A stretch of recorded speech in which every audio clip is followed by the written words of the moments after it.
What I'm seeing right now, it's just putting more pressure on individuals because now they're expected to produce more. Mm-hmm. And those that aren't using AI aren't producing more.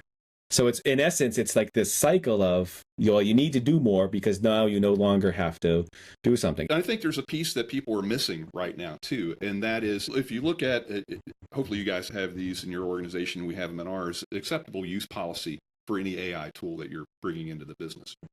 It creates all the guardrails and training to make sure people stay within those guardrails. Well, a big important part of our AUP is that the human being is still responsible for what's generated in output. So if you can generate a lot more stuff really fast through AI, you still have to take the time to look at it. So the cognitive load can be fairly significant because you got to check everything that it's generating. Even if it gets me 80-90% of the way there, I now read it, edit it, versus having to think of it completely. I think the flow of thought of writing that, it's much faster because you just have to give it a proper prompt. You have to read to make sure the flow looks good and it's not filling in incorrect information. So it's still some time there, but it's still better than in many cases where you're writing it up and sometimes your thought goes in different directions and then it doesn't look like it's flowing right. So AI can certainly help make it easier for the reader to understand what you're trying to say. But to Matt's point, the cognitive load is greater on individuals now. And that's the point I was trying to get at, is they're responsible for more output. Therefore, there's a bigger pressure today to review that output in a faster time. I don't know. Have you guys checked out Notebook LM at all? Yes. We're using that a lot in the early stages of a sales cycle. And talking about cognitive load, I can create, and we're using Enterprise, so it doesn't, we can share it across the organization, et cetera, Notebook LM Enterprise. I can connect sources, background information on a company, a prospect.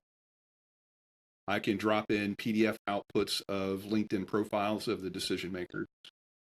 I can drop in transcripts from the first time appointment sales calls. I can drop in transcripts from other conversations that we have with them in those early sales cycles and drop in a template of a project brief. Just that I always use project briefs to educate the team before I bring in the engineering part of the sales cycle. Then I've got all of this information in there that I just put in there in a few minutes and I generate the audio podcast style output. I got a 20-minute podcast I got to listen to. And then I got to proofread the brief and I got to look at all the information, maybe go in and correct some things. Sometimes the transcripts are a little wonky if it doesn't understand things or it doesn't understand acronyms. You go edit those things and then you generate some additional output from Notebook that you can use in the sales cycle. It's fascinating, but the cognitive load, man, is no joke. If I'm in a bunch of meetings all week long and I'm doing that all week long, I'm tired.